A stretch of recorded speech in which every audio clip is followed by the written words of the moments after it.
오늘도 참으로 좋은 날입니다. 하나님의 은혜가 충만하시기를 기도합니다. 오늘 하나님의 말씀은 신명기 4장입니다. 신명기 4장에서는 모세가 이스라엘 백성들에게 하나님을 잊어버리지 말고 하나님의 말씀을 힘써 지키며 조심하고 우상 숭배하지 말며 하나님을 깊이 기억하고 하나님의 말씀을 그의 자손들에게 가르칠 것을 강조하고 있는 말씀입니다. 9절에 오직 너는 스스로 삼가며 내 마음을 힘써 지키라. 그리하여 내가 눈으로 본 그 일을 잊어버리지 말라. 내가 생존하는 날 동안에 그 일들이 내 마음에서 떠나지 않게 조심하라. 너는 그 일들을 내 아들들과 내 손자들에게 알게 하라고 말하고 있습니다. 스스로 삼가서 마음을 지키라고 말합니다. 인격의 마음의 지성과 감성과 의지의 책임을 인간에게 부여하고 있습니다. 나는 몰라요. 내 책임이 아니에요. 환경 탓이에요. 또 아버지 탓이에요. 하나님 탓입니다. 라고 말하지 말라는 겁니다. 자신의 행동과 자신의 감정과 자신의 행한 일에 대하여 책임을 지라는 것입니다. 오늘 선택하고 오늘 결정한 일에 대해서 책임을 져야 됩니다. 잘못된 것은 회개하며 또한 하나님을 사랑하는 면으로 선택해 나가야 한다는 것입니다. 내 마음을 나도 모른다며 환경 탓, 다른 사람 탓을 하지 말라는 것입니다. 그것이 인격의 특권이며 인격의 책임입니다. 오직 스스로 삼가며 마음을 힘써 지킬 수 있는 것임. 무릇 지킬 만한 것 중에 내 마음을 지키라. 생명의 근원이 이에서 남이라고 하였습니다. 그런데 인간이 그 생명의 근원을 지킬 만한 힘이 있는가? 스스로 악에 빠지기가 더 쉽고 유혹을 받기가 쉽습니다. 칼빈은 인간의 마음은 우상 생산 공장이라고 했습니다. 풀 가동되며 한 번도 멈춘 적이 없다고 고백하였습니다. 그렇습니다. 자신의 인격에 온전한 책임을 질 수가 없는 것입니다. 힘이 없습니다. 그래서 예수님께서 오셔서 말씀하셨습니다. 수고하고 무거운 짐진 자들아 다 내게 오라. 내가 과거에 저지른 죄와 또 하나님 없이 살려는 마음들을 어떻게 다스려 나갈 수가 있겠습니까? 가인은 동생을 죽이고 싶어 했습니다. 그때 하나님께서 죄가 너를 원하나 너는 죄를 다스리라고 했지만 오히려 그 말을 듣고 도리어 아벨을 불러내어 아벨을 쳐 죽이는 것을 볼 수가 있습니다. 우리 마음을 지킬 힘이 없는 것입니다. 예수 그리스도께서는 오셔서 우리를 불러 수고하고 무거운 짐진 자들을 오게 하시고 성령을 부어주셔서 죄를 다스릴 힘을 주시는 것입니다. 그래서 우리 인격은 이제 주님을 선택하고 성령을 선택하고 선을 선택할 수 있는 힘을 받는 것입니다. 날마다 싸워가는 것입니다.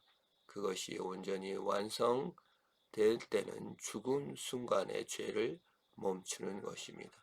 죽기 전에는 죄를 멈출 수는 없습니다. 그러나 죄를 지은 것이 문제가 아니라 후속 조치, 예수 그리스도 앞에 회개하고 다시 선을 행할 힘을 주님으로부터 받는 것입니다. 그래서 모세는 내가 눈으로 본 그 일을 잊어버리지 말라. 기억해야 됩니다. 뭘요? 하나님의 은혜를. 무엇을요? 하나님의 사랑을. 우리가 망가지고 무너지고 깨어지는 것이 뭐죠? 절망, 낙심, 자포자기입니다. 나는 안 되는가 보다. 나는 쓸모가 없어. 마귀는 항상 우리를 절망하게 하고 낙심하게 하고 자포자기하게 해서 행복하지 않은 존재로 만들어 버립니다. 외면당한 자로 만들어 버립니다. 그런데 하나님께서는 기억해라.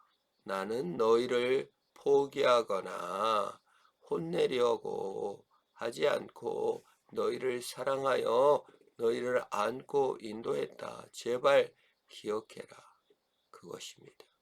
기억하라고 얘기한 것입니다. 엄마가 맛있게 만들어준 음식을 먹었을 때 엄마의 사랑을 기억하듯이 우리가 하나님의 사랑을 기억해야 합니다. 그래서 예배가 있는 것입니다. 주일날 나와 하나님께 예배하며 하나님을 기억하는 것입니다. 그것을 통해 나는 하나님의 사랑을 받은 자였구나. 하나님이 나에게 마음을 지키라고 하셨구나. 주님이 나를 위해 십자가에 죽으시고 나를 지극히 사랑해 주셨음을 확인하는 것입니다. 그래서 생존하는 날 동안에 그 일이 내 마음에 떠나지 않도록 조심하라. 생존하는 날까지는 하나님이 살아계심과 하나님이 나를 사랑하셨음을 잊어버리지 말아야 됩니다. 왜냐?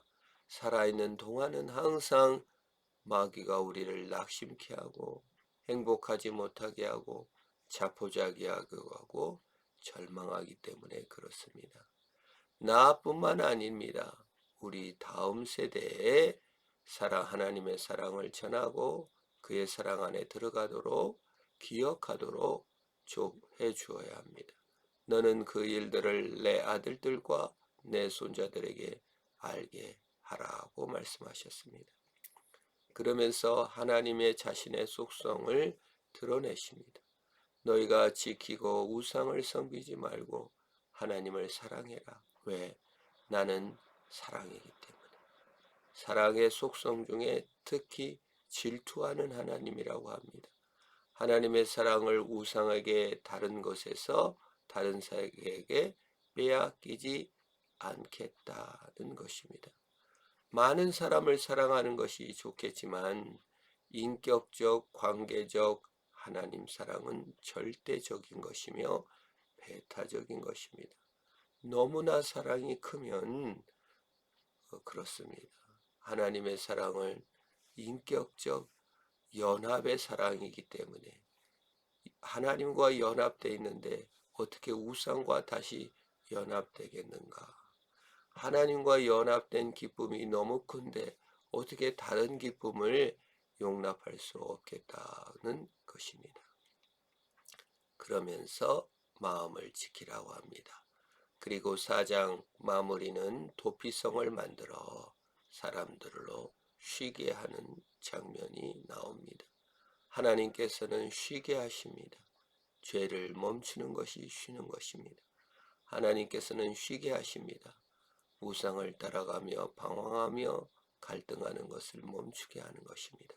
하나님 사랑에서 안식하며 그 마음을 지켜 선을 행하며 주를 사랑하며 그 사랑을 기억하여 자녀들에게 알리며 그 기억 장치인 예배를 통하여 하나님께 영광을 돌리며 기도를 통하여 하나님께 나아가는 저와 여러분 되기를 축원합니다. 하나님 아버지 감사합니다. 우리를 지극히 사랑해 주셨으므로 우리도 그 기억을 하며 예배하며 하나님의 사랑을 기억하는 우리들이 다 되게 하여 주옵소서. 예수님의 이름으로 기도합니다. 아멘.